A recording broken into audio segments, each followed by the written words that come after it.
The Suttof concentration camp. Among the prisoners who entered it, the concentration camp was known for the malnutrition and abuse of the SSS officers with their time in the concentration camp, and the tens of thousands of deaths that followed in the walls and subcamps of Suttof.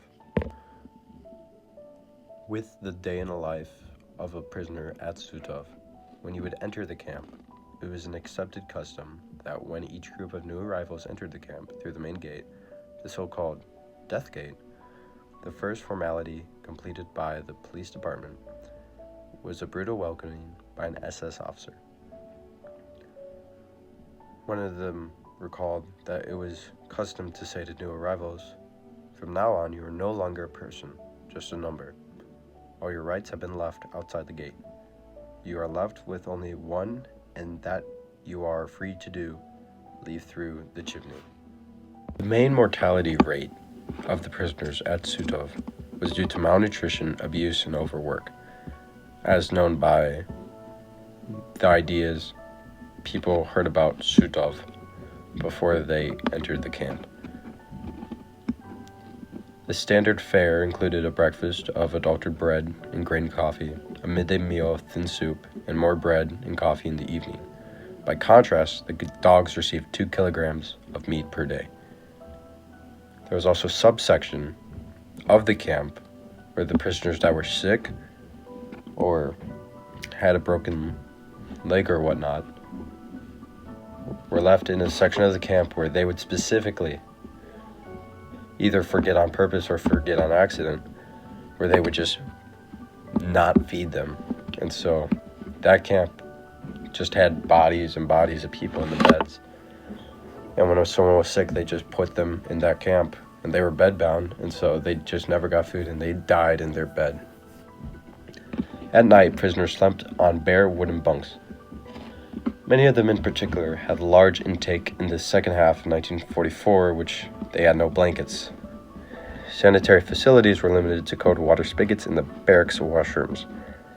Prisoners' clothing was washed and delused only every several months. The toilets, which were cleaned by the prisoners the Nazis most despised, which were the Jewish and Polish Roman Catholic priests. The most common cause of death was Vernichtung durch Arbeit, annihilation by work, which involved a combination of physical exertion, disease, malnutrition, exposure to harsh climate, and abuse. Those too weak to work, who clung to life, were killed with lethal injections, or after construction of a small gas chamber in September 1943, they were killed by gas. From 1939 to 1945, around 110,000 men, women, and children from 28 countries were imprisoned at some point in time in Suttof. Most prisoners came from Poland, the Soviet Union, and the German Reich, with only 50,000 Jewish prisoners, with the remaining being 65,000 of the other camp prisoners were not Jewish, made up of Polish activists, mainly Soviet Union prisoners of war, and other people they imprisoned. But again, the main reason of death was overexertion, malnutrition, and disease. More information on the death march started January 25th, 1945, on the excavation to get people out of this camp to avoid liberation. Initially, it had 50,000 people alive, started with 5,000 people out to sea, 4,000 to East Germany for other concentration camps. During the totality of it, 25,000 people died on the excavation route through May 5th before they had to be turned around. On the march, they could hear the shooting. They were not that far from the war side that they had to turn around. But it was like a 7-day march, and they only brought 2 days worth of food. So many people died from just starvation, physical exhaustion, and just terrible conditions. There was, and here's a quote on the excavation that took place, visibly vivid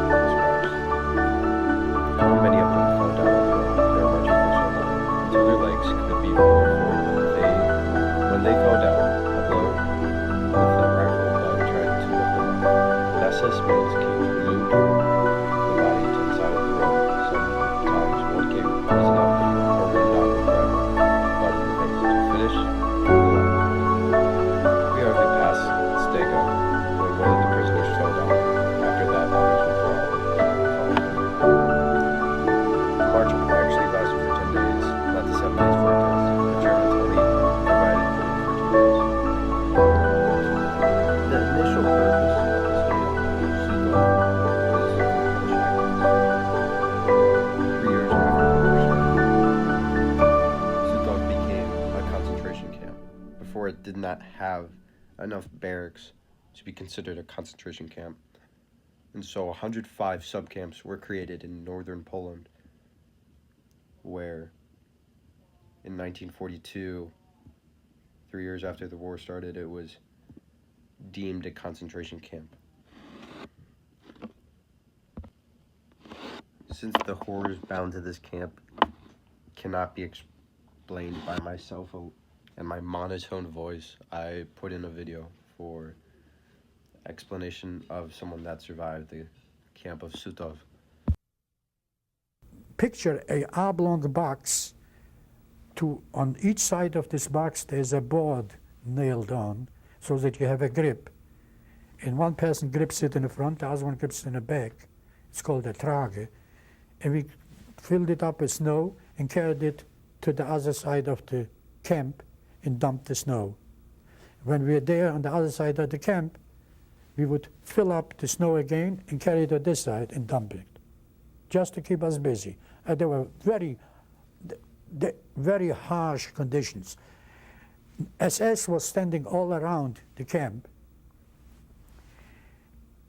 and they would not only beat you and abuse you, but if they felt like it, they would grab.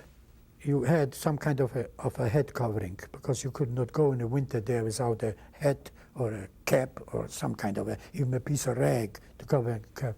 They would grab your head covering and throw it and say, "Mach schnell, hurry up, get your cap."